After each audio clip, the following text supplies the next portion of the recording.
10쪽을 한번 볼게요. 산이나 에어싸움. 자, 여러분 이 작품은 여러분 우선은 표현법이 중요해요. 왜냐면 반복되고 변주되고 수미상관 쓰이고 의의나 쓰고 있는 게 모두 다 나의 태도를 설명하기 위한 표현법이어서 표현법을 찾고 여러분 그걸 통해서 나의 소망, 의지, 태도 드러나. 자, 그 태도 여러분 이거 말고도 더 많아. 나의 소망, 의지 말고도 태도가 너무 많아서 그 태도를 찾는 게 좀 중요하다. 자, 우선 여러분 선생님이 여러분 그 문학사도 여러분 일부 조금 나와가지고 이 작가를 조금만 설명할게요, 여러분. 자, 이 작가는 여러분 우선 1940년대부터 시를 써. 근데 여러분 40년대는 여러분 일제강점기잖아. 그 일제강점기 때 거의 여러분 40년대 이후가 되면 시를 사람들이 많이 쓸 수가 없었어. 그래서 나왔던 작가가 2명밖에 없네. 윤동주, 그 다음에 이육사야. 이렇게 2명이거든요. 자, 근데 이렇게 40년대에 저항 시인이 2명인 거고요. 그 40년대에 흔하진 않았지만 여러분 이렇게 한국어로 여러분 이제 문집을 내고 했던 사람들이 누구냐면 박목원, 박두진, 그 다음에 조지훈이라고 하는 사람이에요. 그래서 박목원, 박두진,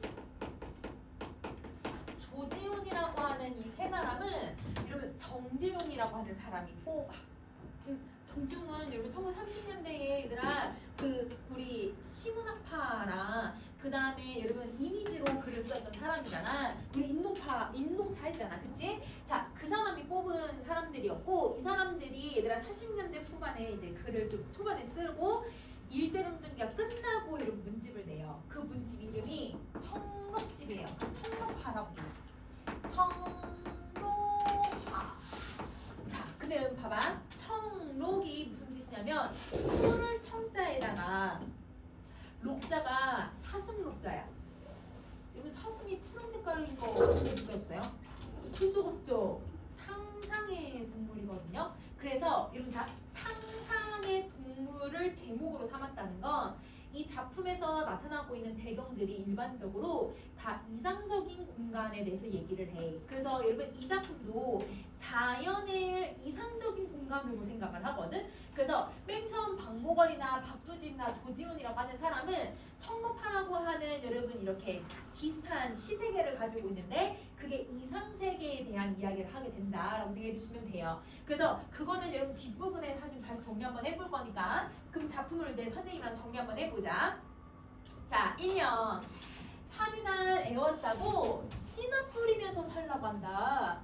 밭이나 갈면서 살라고 한다. 자, 근데 여러분 산이 나를 에워싸는 거야? 아니면 내가 그냥 그 산 속으로 들어가는 거야? 산속으로 들어가는 거거든요. 산이 여러분 우리나라 제주도는 이렇게만 생겼잖아요. 한라산이. 근데 여러분 육지에 있는 여러분 산들은 어떻게 생겼어? 이렇게 막 되어 있잖아. 연이어서 산맥으로 되어 있잖아요. 그러니까 내가 이 산 속에 들어가면 산이 나를 이렇게 둘러싸고 있는 것 같은 느낌이 드는데 그걸 꼭 산이 나를 에워쌌다라고 봐야 돼. 내가 산에 들어간 건데. 항상 여기 무슨 표현법이야? 주어랑 목적 바뀌었거든? 주객전도식 표현이야. 의인법을 쓰는 거거든. 여러분 의인법하고 주객전도식이 같이 쓰이는 경우가 많아요. 그래서 여러분 여기 표현법은 여러분 우선은 여러분 산이나 에워쌌다라고 했으니까 여러분 의인법을 선생님이 쓸게요.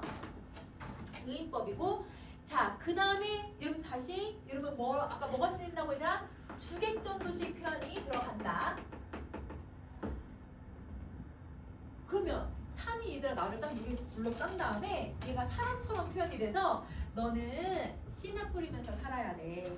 너는 밭이나 갈면서 살아야 돼 라고 얘기를 한 거야. 그러면 여러분 자 상황이 어떤 상황이 있어? 내가 에워싸여 당하는 게 아니라 내가 들어간 거라고 했지. 그럼 내가 직접 자연에 들어가서 뭘 하고 싶은 거야? 씨 뿌리고 밭 갈면서 내가 이렇게 살고 싶은데 산이 나한테 시키는 것처럼 표현을 하고 있는 거죠.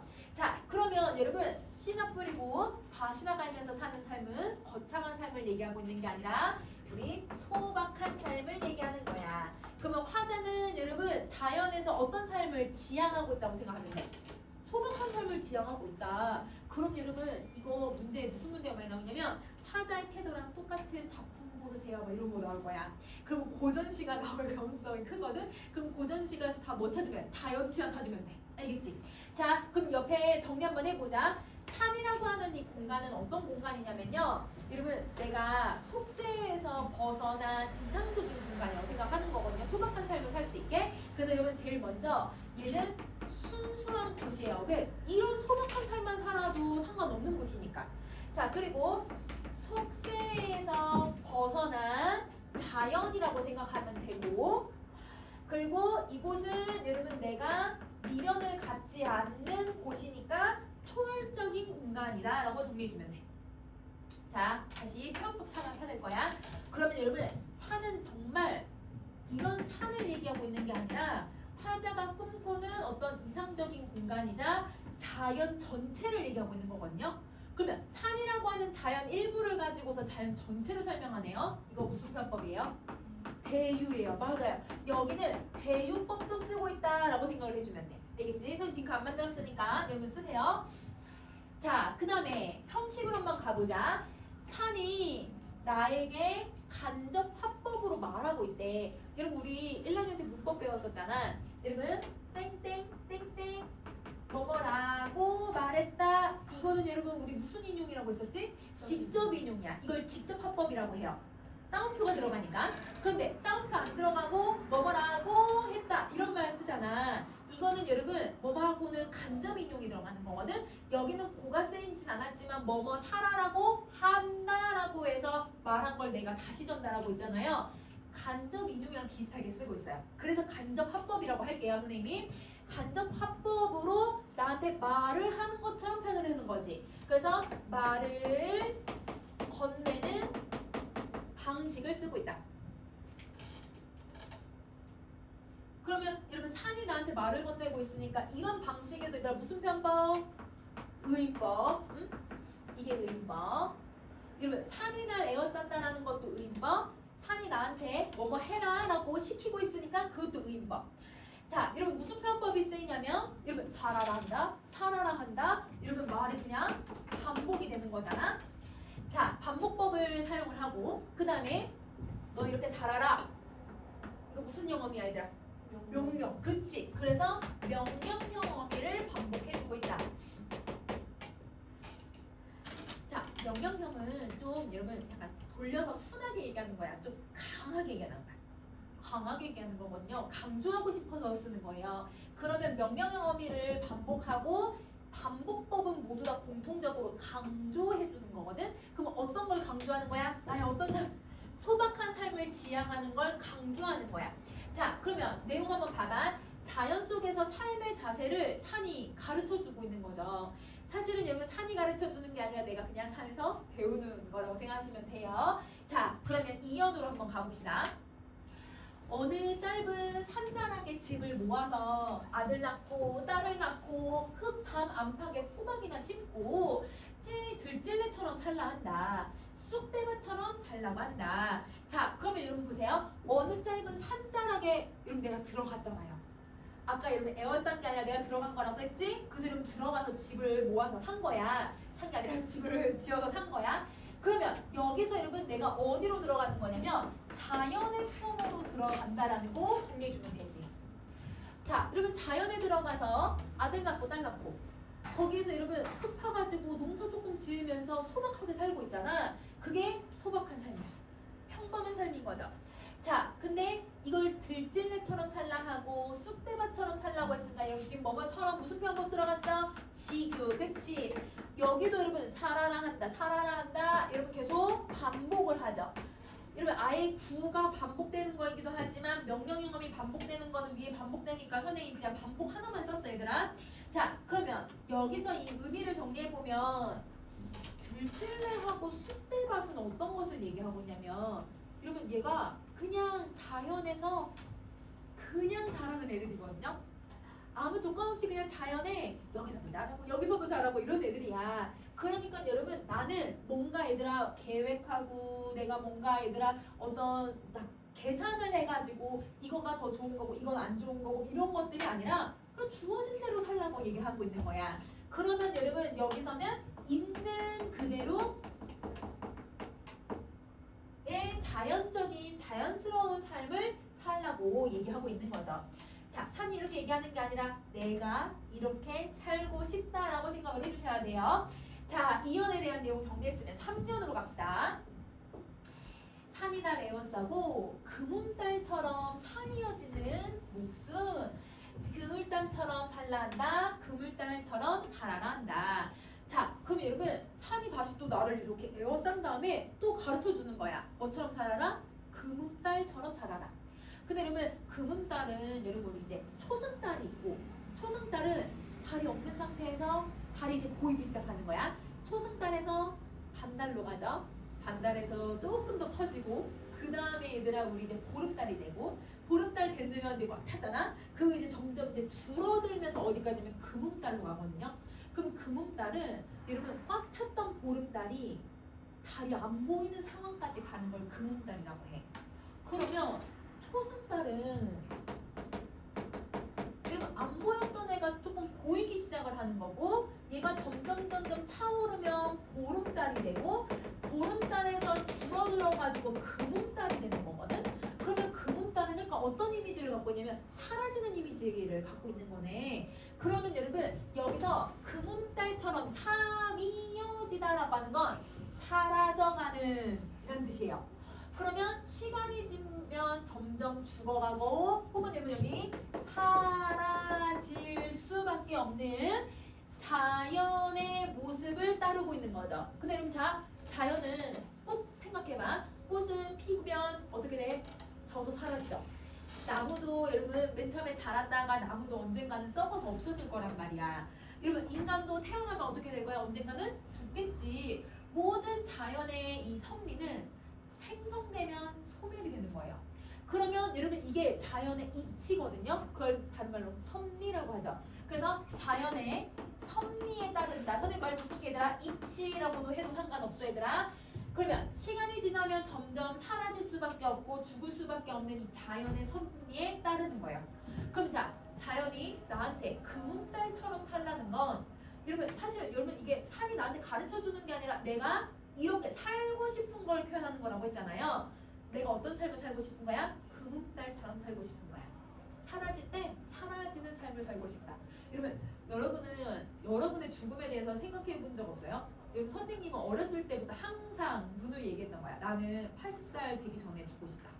왜냐면 너무 나이 들어서 만약에 얘들아 치매 걸리고 나이 걸려가지고 아파서 나를 돌봐줄 사람이 없으면 누구한테 의지하면서 살 거야. 돈도 그럼 많이 벌어야 되거든. 내가 얘들아 저 실버타운 가려고 하면 한 달에 얘들아 막 300 걸려 있어야 돼 얘들아. 그러면 나 돈 엄청 많이 벌어야 된단 말이야. 그러면 여러분 이거 사실 어려울 수도 있잖아. 그래서 어렸을 때 내가 되게 약간 계산하기 빨랐었나 봐. 어렸을 때부터 항상 진짜 초등학생부터 나는 80살 되기 전까지 열심히 살다가 죽고 싶다. 한순간에 죽었으면 좋겠다. 약간 이런 생각을 했거든요. 그러면 여기도 이 사람도 내가 죽을 때 죽음을 받아들이면서 살겠다 이렇게 생각을 하는 거잖아. 죽음을 거부하는 게 아닌 거야. 그러면 죽음을 부정으로 보는 거야? 죽음을 받아들여야 되는 거라고 생각하는 거야? 수용하는 거야. 받아들인다고 생각을 하는 거야. 그러면 저 죽음이라는 건 자연의 섭리잖아요. 그러면 이 자연에 따른다라는 건 선생님 다른 말로 순응하는 거구나. 자연을 여러분 수긍하면서 살아가려고 하는 거구나. 이렇게 생각을 해주면 돼. 그러면 금음달의 얘들아 아까 어떤 이미지가 있냐면 얘는 사라지는, 없어지는 이미지라고 했잖아. 그래서 소멸의 이미지와 죽음의 이미지를 사용을 하고 있다. 그러면 여러분 사라지고 죽는 이 자연에 순응하는 태도가 들어가는데요. 근데 여러분 여기서 죽음이라는 건 누구나 사실 되게 부정적으로 생각해. 나 죽고 싶지 않다라고 대부분 생각을 해. 선생님들 80살에 죽었으면 좋겠다라고는 하지만 근데 여러분 지금 죽고 싶은 건 아니거든요. 그러면 죽고 싶지 않다라고 생각을 한다는 건 죽음에 대해서 우리는 대부분 다 부정으로 생각하는 경우가 많아. 근데 이 사람은 죽음에 대해서 그렇게 미련 갖지 않고 죽을 때 그냥 죽을 거야. 나는 이렇게 살아도 괜찮아. 미련을 안 갖는 거거든요. 이걸 무슨 태도라고 하냐면 달관적 태도라고 해요. 여러분 달관적 태도는 사실은 선생님도 지금 달관은 그냥 머릿속으로 이해하는 거지. 여러분 사실 이 달관적 태도가 뭐지? 라고 생각이 들어. 여러분 그 스님들이 무소유 이런 거 얘기하시잖아. 그래서 아무것도 없는 상태, 비어있는 있는 상태에 이런 게 필요하다라고 얘기하는데 그건 어떤 거에도 미련을 갖는 게 아니란 말이에요. 근데 여러분 우리는 미련을 항상 뭐든 갖잖아요. 사소한 거에 누군가의 관계에서도 그런 거고 친구들 관계에서도 그럴 수도 있고 아니면 물건에 대한 소유에 대한 감정을 가질 수도 있고 세속적인 가치에 대해서 우리는 계속 생각하면서 살아가게 되는데 얘는 그런 거에 하나도 미련을 갖지 않는 거야. 그래서 달관적 태도야. 그러면 여러분 달관은 미련을 갖지 않는 거 어떤 거에 집착하지 않는 태도라고 여러분은 아직 이해하기 어려우면 이렇게 그냥 공식처럼 생각해줘도 될 것 같아. 자 그러면 여러분 지금 3년까지 쭉 내용을 보면 여러분 우리는 여러분 이 자연의 자연을 바라보는 화자의 태도를 쭉 정리할 수 있을 것 같거든요. 자 자연 속에 들어가서 자연이 나를 이렇게 에워싸가지고 자연 속에 내가 포함돼서 살아가고 있는 것처럼 느끼는 거야. 자연의 동화가 되는 거예요. 그러면 여기서 태도는 자연의 동화되는 삶을 지향하는 거야. 자 그리고 순리 여러분 선생님 아까 선미 이치를 다른 말로 순리라고 또 바꿨어 얘들아. 순리에 따라서 살고 싶다라고 하는 여러분 소망이 들어가는 거죠. 자 그러면 이렇게 살고 싶다라고 하는 걸 반복해. 그럼 여러분 살아라 한다라는 건 사실 살고 싶다 이렇게 살고 싶다 이렇게 살고 싶다거든. 그러면 여러분 여기 또 다른 태도가 또 나와. 이렇게 살고자 하는 의지이기도 해. 그래서 여러분 뭐뭐 하고 싶다가 반복되면 소망에다가 의지도 같이 들어간다고 생각해 주시면 돼요. 자 그리고 자연을 여러분 어떻게 생각을 하냐면 나도 자연처럼 살고 싶다. 자연에 가서 들찔레처럼 살고 싶고 여러분 이 쑥처럼 살고 싶고 이런 금은달처럼 살고 싶다. 달처럼 달을 지향하는 거거든. 이걸 다른 말로 동경이라고 하죠. 그러면 여러분 동경은 좀 다른 말로 이제 지향한다라고 생각해도 상관없어. 아까 선생님 아까부터 계속 지향한다는 말을 썼잖아. 그래서 이거는 자연을 지향하는 거라. 자 자연 친화적인 게 왜 나오는지 알겠지 얘들아? 자연 속에서 같이 살아가려고 하고 아까 위에도 나왔지만 여러분 달관적 태도를 가지고 있어요. 여러분 시는 되게 짧은데 여러분 태도 엄청 많죠. 그래서 이거를 여러분 우리 고전 시가랑 비교해서 문제를 많이 내니까 고전 시간은 사대부들이 자연을 예찬 많이 하잖아. 자연 친화적인 태도 갖고 있으니까 그거 연결 이렇게 해주면 돼. 자 그러면 옆에 정리 한번 해보자 얘들아. 화자가 소망하는 삶의 모습을 나타내주는 시어는 여러분 지금 3개가 들어가죠. 여러분 들찔레 이것처럼 살고 싶다고 했으니까. 자 그 다음에 또 뭐처럼 살고 싶다고 했냐면 쑥대밭처럼 살고 싶다고 했어. 자, 또 뭐처럼 살고 싶다고 했냐면 금음달처럼 살고 싶다고 했어요. 자, 그러면 얘네들은 선생님 쭉 정리해보면 있는 그대로 자연스럽게 살고 싶은 거예요. 자, 자연 속에서 욕심 없이 소박하게 살고 싶은 거죠. 소박하게 살고 싶다. 다시 똑같은 말이고 그 다음에 자연의 섭리에 따라서 살다 죽고 싶은 거예요. 그러니까 이치대로 살아가고 싶은 거고 삶에 대한 집착을 버려서 달관적으로 살아가고 싶은 거지. 그러면 여러분 자 달관은 선생님 저번에도 한번 했지만 이러면 이게 집착을 버린다는 건 달관이기도 하지만 달관은 여러분 어떤 우리가 생각하는 보편적인 생각에서 초월하는 인식이라고 했었거든. 그래서 얘는 비슷한 말로 초월한다라고 생각해주면 돼. 그래서 나는 삶을 초월해서 살고 싶은 마음을 드러내는 거죠. 그러면 여러분 이걸 어떻게 표현을 해주냐면 자연이 나에게 말을 건네고 나를 가르쳐준다라는 방식으로 이렇게 깨달음을 준 거야. 그러면 자연이 나에게 가르쳐준 것들 이렇게 정리해주면 돼. 자 그러면 여러분 또 선생님이 얘들아 여기 지금 보면 좀 줄여서 한번 볼게. 여기 괄로 하나 3개를 이렇게 묶어놨잖아요. 1년, 2년, 3년으로 묶어놨잖아요. 괄로로 묶어놓은 건 이 글의 짜임을 한번 볼 건데 자, 첫 번째에서는 뭘 얘기하고 있냐면 내가 씨를 뿌리고 그 다음에 나 밭을 갈면서 살아가는 뭐에 대해서 얘기를 하고 있냐면 너 이렇게 먹고 살아라 라고 하는 생계를 보여주는 거야. 그래서 여러분 여기 부분은 생계를 제시해주고 있는데 어떻게 먹고 살라고 하는 생계. 자 근데 여러분 두 번째 여는 나보고 얘가 들증레처럼 살고 이러면 쑥대밭처럼 살아서 아들 아들, 딸 놓고 잘 살라고 하는 이거는 내가 먹고 사는 것뿐만 아니라 내 인생을 어떻게 살라고 설계를 해준 거잖아요. 아들, 딸 낳고 여기서 소박하게 살고 여러분 뭐처럼 살아라라고 했으니까 이건 생활상이야. 그러면 여러분 생계만 제시해 준 게 아니라 어떤 생활상을 살라고 알려주고 있는 거죠. 자, 그리고 마지막은 금은달처럼 살아라고 하는 건 아까 무슨 태도를 갖고 있다고 했지 얘들아? 집착하지 않았으니까? 달관. 그러면 이 달관적 정신을 갖고 살아라 라고 하는 걸 맨 마지막에 설명을 해주는 거지. 그래서 달관적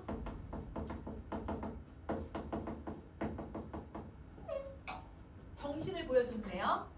그럼 보세요. 생계라고 하는 건 내가 먹고 사는 거 요 정도를 보여준 거야. 먹고 사는 거. 여러분 생활상이라는 건 먹고 사는 것뿐만 아니라 아들, 딸을 낳고 어떻게 살아갈지에 대해서 설명을 해. 이 정도로 설명한 거야. 자, 근데 이거를 여러분 어떤 정신을 가지고 살아야 된다라고 해서 정신에 대해서 설명한 거야. 그러면 여러분 선생님 지금 표현해 주는 게 지금 뭐예요? 점점 커지고 있잖아요. 이걸 우리는 점증적 전개라고 해요. 그래서 여러분 이렇게 전개되는 게 점증적 전개라고 한다. 옆에 혹시 쓸카 혹시 없을까 얘들아? 쓸 수 있지. 이렇게 여기다가 써도 상관없을 것 같아. 이걸 우리는 이제 점증적 전개라고 해. 점증적 전개. 자, 그러면 여러분 여기 비어있는 곳에 하나만 더 정리하세요. 자, 이 글에 그러면 시상 전개 방식이 뭐니? 전개를 주제를 어떻게 형성하고 있니? 라고 한다면 여러분 첫 번째 뭘 찾아야 돼? 점증적 전개. 여러분 점증법 아니야. 선생님만이 문제 냈는데 점증법이라고 써버리면 전 틀렸다고 할 거예요. 여러분 점증법은 문장을 길게 쓰는 걸 얘기하는 거고 계속 반복하면서 길게 쓰는 거고 얘는 문장을 반복해서 계속 길게 늘리는 게 아니라 인식이 계속 커지는 거잖아. 그래서 이걸 점증적 전개라고 해야 돼. 이걸 쓰고 자, 그 다음에 두 번째, 그러니까 1년하고 이러면 3년은 좀 다르긴 하지만 둘 다 공통적으로 산이나 에어싸고라는 말이 들어가고 어떻게 살아라 하라, 어떻게 살아라 한다라고 하는 이런 말이 똑같이 들어가 있잖아. 그러면 맨 첫 번째 년하고 맨 마지막 3년이 똑같은 거야. 좀 바뀌어서 변형된 수미상관을 쓰는 거예요. 그럼 두 번째, 변형된 수미상관을 쓴다. 그러면 얘들아 우리 수미상관을 사용을 했을 때 이러면 어떤 효과를 얻었었는지 다시 한 번만 정리할까? 자, 반복이 된 거니까 여러분 뭘 형성할 거야? 그치. 자, 그러면 반복을 시킨다라는 건 의미를 강조하겠다는 뜻이거든요. 그럼 여기서 의미라는 건 주제를 만드는 방식이니까 주제를 형성하고 강조해주는 역할을 하는 거야. 그러면 여러분 뭐가 또 만들어지냐면 구조적 안정감, 형태적 통일성. 그렇지? 선생님 그냥 한 번 쓸게요. 안정감과 통일성을 만든다. 자, 하나 더 할게요. 여러분 뭘 만드냐면 여운을 만들어요. 여운을 만든다는 건 계속 생각나게 만든다는 거거든. 그래서 여운을 만들어서 이 주제가 무엇인지를 계속 우리가 생각하게끔 만든다. 이렇게 생각해주면 될 것 같아. 이렇게 키는 정리해주시면 돼요.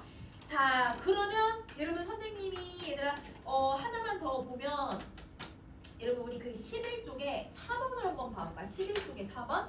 자, 이 글은 아까도 선생님이 표시해줬지만 뭐뭐라고 살아라 한다, 뭐뭐라고 살아라 한다 이런 식으로 문장이 계속 반복이 되고 있는데요. 자, 문장이 반복이 되니까 여기서도 운율이 형성돼. 여러분 수미상관으로만 운율이 형성되는 게 아니라 살아라 한다는 말이 반복되니까 운율이 형성이 된다. 자, 두 번째 기는 당연히 형태적으로 안정감, 통일성 만들어낼 거다. 자, 내용을 강조하는데 이 내용이 중요해. 자, 여러분 내용 한번 봐봐. 누구의 권유를 반복하냐면 산이 권유를 하는 거예요. 산이 나한테 이렇게 살아라, 이렇게 살아라. 사실 명령인 거죠. 여러분 이 권유는 다른 말로 뭐야 얘들아? 명령을 하는 거지.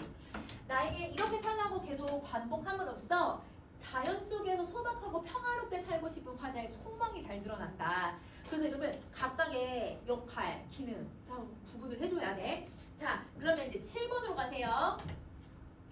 자, 교과서에 나와 있는 부분 좀 정리를 해놨거든. 맨 뒤에 있는 부분을 선생님이 한번 봐보자. 박목월이라고 하는 작가는 1940년대라고 하는 역사적 암흑기에, 여러분 이 역사적 암흑기가 뭔데? 일제강점기에, 그렇지. 푸근하게 은신할 수 있는 영혼의 지도를 만들었다고 한다. 자, 이 사람은 이런 점에서 시인이 소재로 한 자연이라고 하는 공간은 생활의 터전으로서의 자연이 아니라는 거예요. 그럼 아까 씨나 뿌려라, 밭을 갈아라 라고 해서 내가 생활의 터전의 의미가 아니라 소박하게 살아가는 어떤 여러분 나의 이상적인 공간, 이렇게 봐야 되는 거야. 그러면 현실을 초월한 여러분 이상 세계를 설정한 거고. 왜?